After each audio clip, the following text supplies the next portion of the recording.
Here's the new video of Russian soldiers appearing to abandon their posts just south of Bakhmut, that shell of a city that has seen the most vicious fighting of the past months. Ukraine's president, in an exclusive interview to CNN, made it clear that when it comes to Bakhmut, Ukraine is not about to retreat. This is tactical for us. We understand that after Bakhmut, they could go further. They could go to Kramatorsk, to Slavyansk. It would be an open road for the Russians after Bakhmut to other towns in Ukraine, in the Donetsk direction, in the east of Ukraine. Sticking by that, and we've got new video and out front of the one road that could make all the difference when it comes to who ultimately controls Bakhmut, a town that Russians thought they would topple easily in 2 weeks, but now has been a place of hand-to-hand combat for more than 7 months. So this road is the only supply route for Ukraine's troops into the besieged city. It is a crucial route, right now covered in mud. Cars and trucks have been blown to pieces, and they line that muddy pathway, which is essentially what it is. But this is what's keeping Ukraine going and allowing it to push back against Russian soldiers who have been in continual disarray. And even tonight, new videos, just listen to this one, lashing out at their superiors. I am refusing to obey orders after we took on losses in just 3 days. One reason being that our troops are not trained properly, yet sent to the front lines. It's completely f***ed up. We are dying left and right. Here's what's left of our company. You can see only about 10 or a dozen men there, but I am refusing to obey orders, not just a complaint, an actual refusal to obey orders. It's not clear whether Putin is listening to this. For his part, he's rarely seen in public and rarely acknowledges the horrible struggle that his forces are facing on the front line. In a moment, I'm going to speak to a reporter who has exclusive new reporting on Putin's whereabouts and his lavish lifestyle with his reputed girlfriend, the former Russian Olympic gold medalist Alina Kabaeva. Russian independent journalist Roman Badanin reporting that this luxury mansion in Valdez is where Putin often stays. It's a home he can often get to by armored train, reportedly now his preferred way of travel, as we've told you. And tonight we have images reportedly of the interior. According to Badanin, the home is decked out in gold from Putin's office to his bedroom, which you can see here, to his so-called night cellar with gold dining chairs. And as for Putin's reputed girlfriend, Alina Kabaeva, a mansion was constructed about half a mile from Putin's home, where she apparently resides. Now, CNN can't independently verify these are images of Putin's homes because the Kremlin guards every detail of Putin's private life. But publicly, the Kremlin is struggling to silence growing criticism over the invasion and Putin's role in it. Melissa Bell is out front live in Kyiv tonight to begin our coverage. And Melissa, what is the latest on the ground tonight?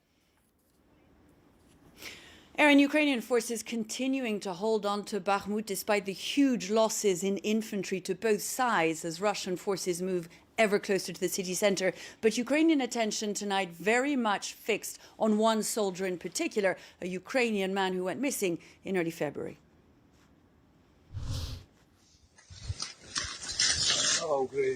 Glory to Ukraine were his last words. Timofey Shadura was his name. His courage and his silhouette made iconic overnight by his brutal execution. An officer from his brigade telling CNN that his death will not go unpunished. Дуже боляче сприйняв таку варварську поведінку нашого ворога. Помста буде невідворотною. Так, Збройні сили України помстяться за смерть нашого товариша.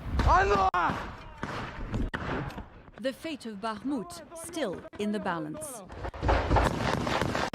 With dozens more attacks to the north of the besieged city and heavy losses to the Russian side, say Ukrainian authorities.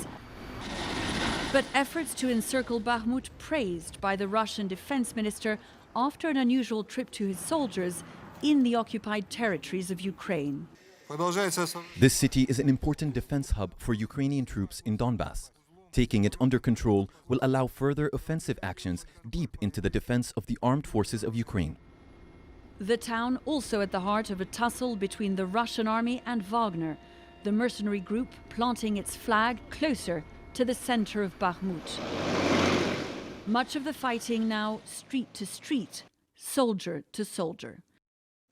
As civilians cower in their basements, fewer than 4,000 now, say Ukrainian authorities, including 38 children. The ferocity of the artillery and mortar fire that continue to pound the city, making it hard even for soldiers to get out. And as Moscow closes in, more claims of so-called Ukrainian terrorist activity, with staunch Moscow ally Alexander Lukashenko announcing the capture of a Ukrainian-Russian national accused of trying to sabotage a Russian surveillance plane at a Minsk airfield, without presenting further evidence.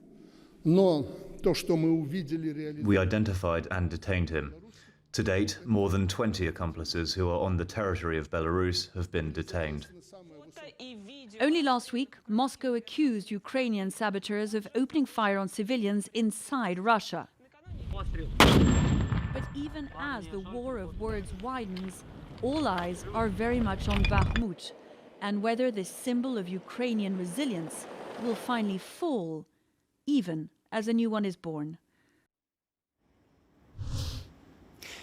However long air and Ukrainian forces manage to hold on to Bakhmut, whether it is a matter of hours or days, Kyiv says that it has already achieved its strategic ambitions, and they were twofold. First of all, degrading the Russian war machine, but also buying time as they prepare for a counteroffensive this spring.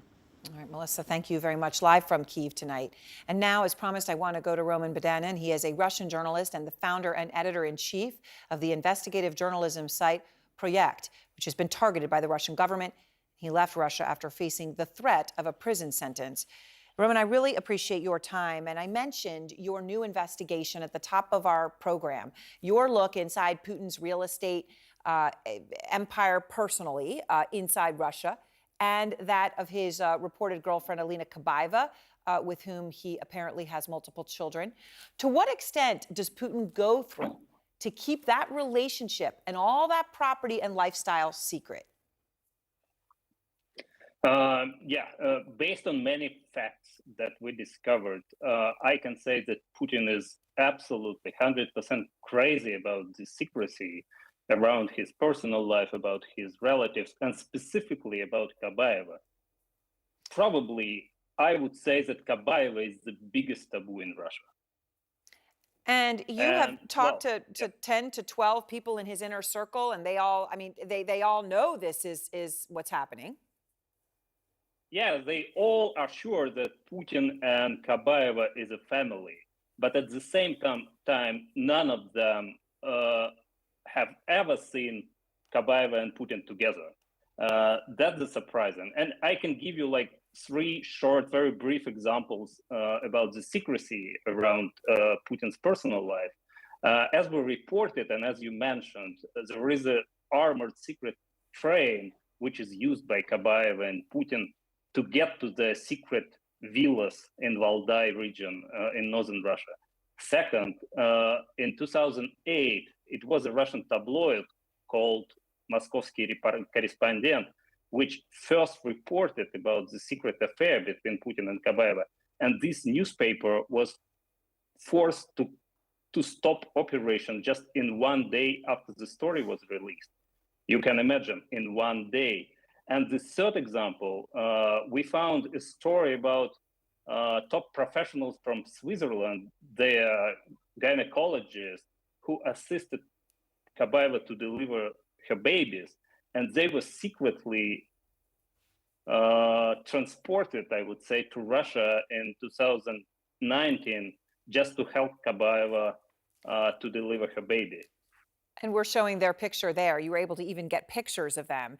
And you shared these never-before-seen photos of what you say are the interior of Putin's house in Valdai, you know, the night room, as you describe it, the bedroom, all of this, the gold and opulence on display everywhere, right? An incredible amount of gold and gaudiness. You say this actually tells you something about Putin and the war in Ukraine. Yeah, it's my main personal conclusion after this story was made. We have a 70-year-old man. He has a young girlfriend and small kids. And this man loves gold maniacally. And he loves his rich life very much. And does anyone believe that this man is ready to start a global atomic catastrophe, a global nuclear catastrophe? I don't believe. It's very interesting because you think he's got too much at stake. I did it personally. All right. Well, thank you very much. I appreciate you're taking the time and sharing all of this with us, Roman. I mean, it's incredible to see these images. Thank you.